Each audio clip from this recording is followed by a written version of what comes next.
So this is what we got going on today. Taking my motorcycle and I gotta clean it up, get it looking better. It looks kind of crappy right now.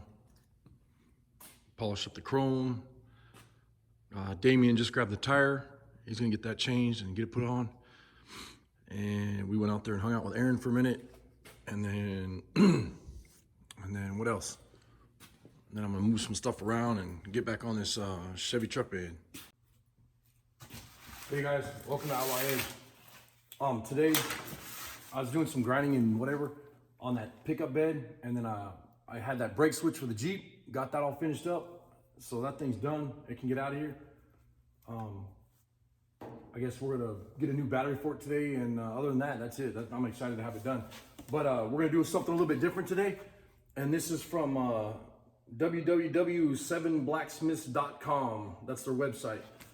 And I'm not too impressed with it. And you guys know I do honest reviews. If I don't like something, I'll say, hey, I don't like it. But let's see what happens. I was looking at it. It's kind of, I don't know, I'd say like cheap looking or whatever, but I want to put it together and see how it looks. And what this is an adjustable backrest for my Harley Davidson Road King. And on the Road Kings, they have, you can put a sissy bar or a luggage rack or whatever right in the back, and it's a quick disconnect. And you just pull two levers and it pops in there and drops down and it locks. And it's right above the bags. So what I'm gonna do is I'm gonna go ahead and put this thing together on camera, and we'll see how it fits.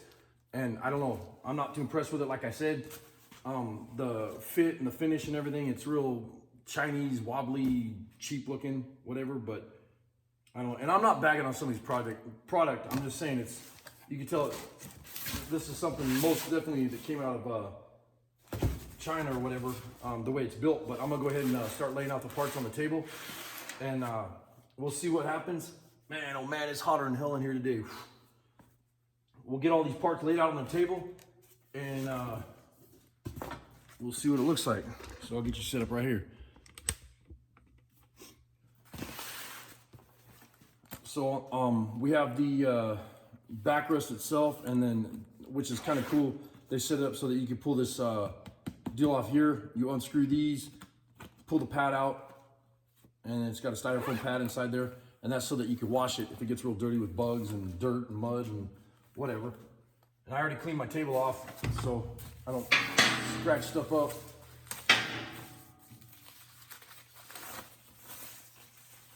And here is the sissy bar itself. The reason we got this one though is I wanted to do kind of a review on it, and I wanted to see how it was built and whatever. And the chrome and stuff, you can tell it's kind of cheesy.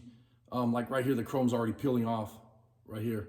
And I mean, I haven't even put it on the bike yet. So what I'm gonna do is this whole thing, I'm getting ready to do my motorcycle real soon, hopefully over the winter.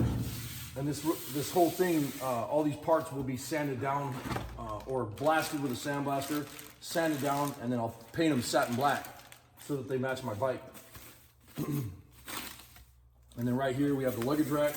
And the reason we opted for the luggage rack is, you know, when we do some traveling and whatever, it's nice to have something where you could drop your bag on the back. Warning, made in China. Max loading capacity, 100 pounds. No, it doesn't say made in China, I was just teasing. But, and you know what, I don't have nothing against, you know, the stuff that's made in China. It's just some of the stuff lately I've noticed is built really well, and some of the stuff is built really crappy. Now see, this thing is, the chrome on this end actually looks pretty damn good. It actually looks really good, which is weird because that other piece is kind of crappy. So I'll get these parts laid out. Comes with the instructions, and once again, this is 7blacksmiths.com, and the instruction sheet. And these were the pieces that just cracked me up right here. I mean, there's grinding marks and stuff that they never even chromed, and the chrome and the fit and finish and everything on this is really crappy. And then it has the lockdown set up, which is really cheesy.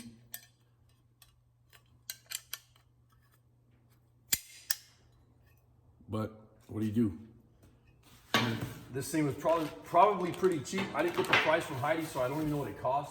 I know it wasn't much. So we got the left side and the right side, and then we got the brackets.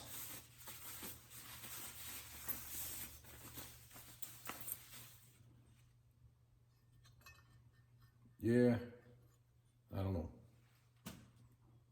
You can see the chrome is not the best. And it's got a lot of welding cherries on it from when they welded the stuff together, obviously with a MIG welder, I'm assuming. But quality control, but you know what? That's the thing is I know she didn't pay a lot of money for this. So it's not a big deal because, like I said, this is getting painted anyways. But I wanted to just check it out to see what the fit and finish was and the style it was and whatever. And I'll go ahead and get it all set up. And then when I get ready to put it on the bike, I'll put it on there and see how it fits. This is what I was telling Heidi about that cracked me up. I mean, these knobs, I mean, you think they can make them a little bit bigger, like maybe the size of a steering wheel or something? That's ridiculous. But whatever. I mean, there's a million other ways they could have done this. You know, they've done it with an Allen wrench or something, but I guess they made it where you can do it by hand. But I mean, I don't want to look at that on the bike. I want to weld the bitch up and, you know, or just take the whole thing off. I can't stand sissy bars on my bike.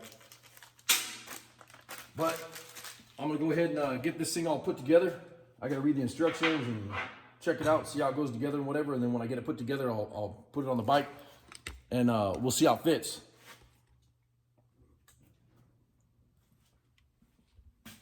All right, so here's the conclusion with this 7 blacksmiths freaking garbage. So any other aftermarket or whatever deal would fit on this bike. Right here, it hits these brackets. These don't line up at all. They're probably a 1/2 inch in or out, whatever way. The front ones I had to beat on there with almost, you know, with like a soft deadbolt hammer just to get them on there. I mean, this thing is a piece of crap. Huge piece of crap. But that right there, you get what you pay for. It's freaking Chinese junk. And man, just the way it's built, flimsy, crappy, cheap chrome, everything else. I mean, it wasn't even worth the money that we paid for it. So I don't know if she can return it or whatever. I'll see if she can. But a lot of times on eBay, when you get what you pay for kind of thing, they just say, well, here's your money back and keep the stupid thing. Well, there's no use in keeping this thing.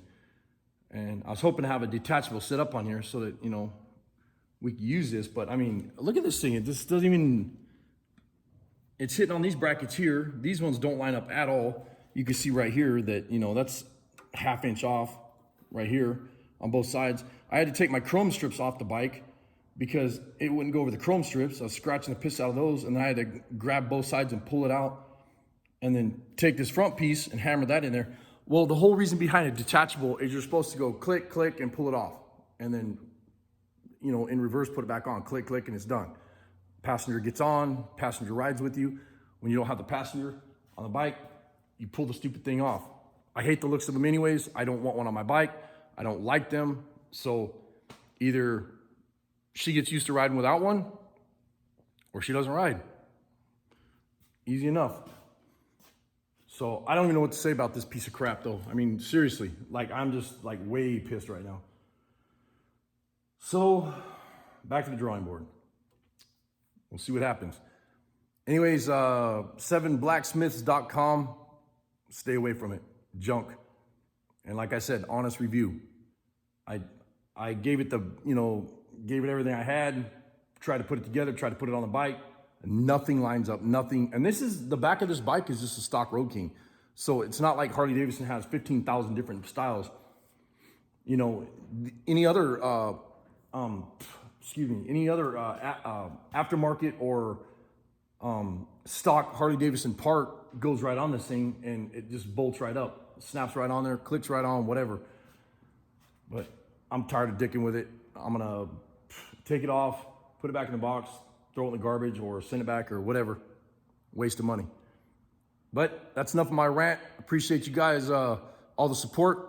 And this is the thing, if I'm gonna be doing videos, I want you to see the stuff that we go through on a daily basis, on customers' cars, on our personal projects and whatever. You know, it's not all like on these TV shows where everything just bing, bang, boom, and it goes smooth, you know? It's never like that. You always have days where stuff turns to crap like this. But anyways, appreciate you guys watching. We'll see you on the next one. Later. All right, well, I'm pissed now, so I'm not gonna let it win. So what I'm gonna do is I started checking this thing out, and there's this gap right here. Well, this gap isn't even like the stock Harley Davidson gaps that click down into the detachable seats or whatever. So I'm gonna take my die grinder, I'm gonna grind that bitch out, and then the other side where the spring tensioner is, I'm gonna grind that out, and I'm gonna see if I can get this thing to fit. I already built new spacers for it and got it to sit on the back kind of halfway how it's supposed to, but we'll see what happens. Let me do some grinding or whatever, and I'll be right back with you. Don't be a dumbass, wear earplugs. And since you're using a die grinder like this, with this carbide tip on it, wear safety glasses and maybe like a hat, because this stuff gets everywhere. It's nasty. You'll find it in your clothes and your skin. It's like little mini toothpicks, the way the metal comes off there.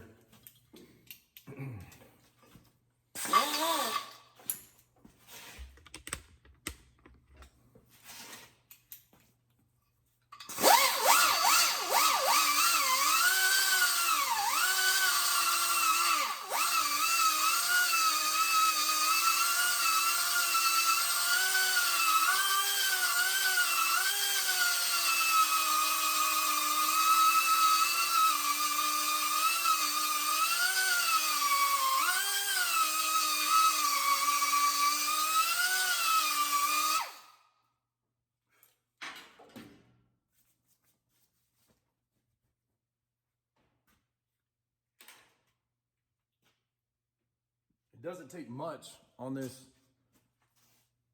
but on this piece here, this will go back far enough, but on the other side it wouldn't. So that's why I'm taking the die grinder, cutting it out. So I'm gonna keep working, and I'll come back to you. I'm gonna try to get this stuff done. You can kind of see what I'm doing. I'm not gonna waste time showing you what I'm doing, but I'll see if I can get this piece of crap to work. So instead of making this a rant on the aftermarket parts, I figured I'd show you that, you know, this is what you go through, and you always have customers that are like, well, why do you take me so long? And well, there you go. Now it locks. That's what it's supposed to do. And then there's a goofy ass button on the back. You push that, pulls it out. Locks, won't come out. Push that, it comes out. That's what it's supposed to do. And I had to grind this front one. I had to grind the side one. I had to take this thing apart and rebuild it inside just to make it work. And man, what a pain in the ass. But that's what it's about. Every time you get aftermarket parts. Now, if I would have got OEM factory parts from Harley Davidson, bing, bang, boom, slap it on there and go, you know what I mean? But I'm gonna take the other side apart, grind it, oil the spring, open up the openings a lot more so that the lock will work now. And then I'll take it over there and see if it'll pop on the bike. We'll see what happens. So here's the part that cracks me up. People buy these aftermarket parts, and I don't mean to keep going on the rant about this, but it's gotta be said. I mean, somebody's gotta start changing some things with these aftermarket parts, because you got this. I finally talked to Heidi and I said, hey, how much did we pay for this piece of junk? And she said, $100. I'm like, all right, so an OEM factory on eBay part for this bike, the same part that I'm holding in my hand, you can find those on there for about $250 or $300. And I'm like, all right, so this $100 piece of crap that we were trying to save money on, I just spent 3 hours on. 3 hours. So think about that. If your shop rate's $50 an hour, if your shop rate's $70 an hour, whatever, you just spent 3 hours putting this thing together just to make it work on the car or the bike or whatever. That's why I made this video. So 3 hours later, is it gonna work? Now who's here? All right, we'll see if this damn thing will fit on here. So I had to move spacers, drop spacers out of this, move it in. I fixed these in the front. so that they'll fit with this. I open up these wider, and I got the locks to actually hook on these right here, on these pins that stick out. And I don't even know if this thing's gonna work, but it's still hitting on the side a little bit, and that kind of sucks, but if I can get it to go on there, it won't be so bad.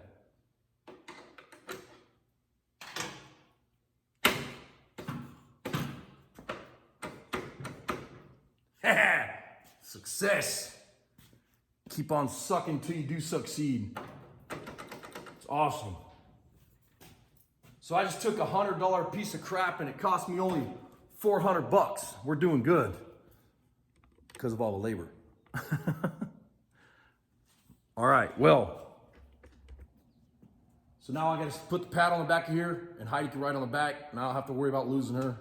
I told her I didn't want one of those in the back because, well, we won't get into that. Anyways, hey, thanks a lot for watching. Appreciate you guys coming over and checking out the channel. Hope we didn't bore you. Give us a thumbs up, hit the notification, and go check out our other channel, and that's NZ Mopar, Glen Rid in Australia, the Noisy Plick. Check them out. Later.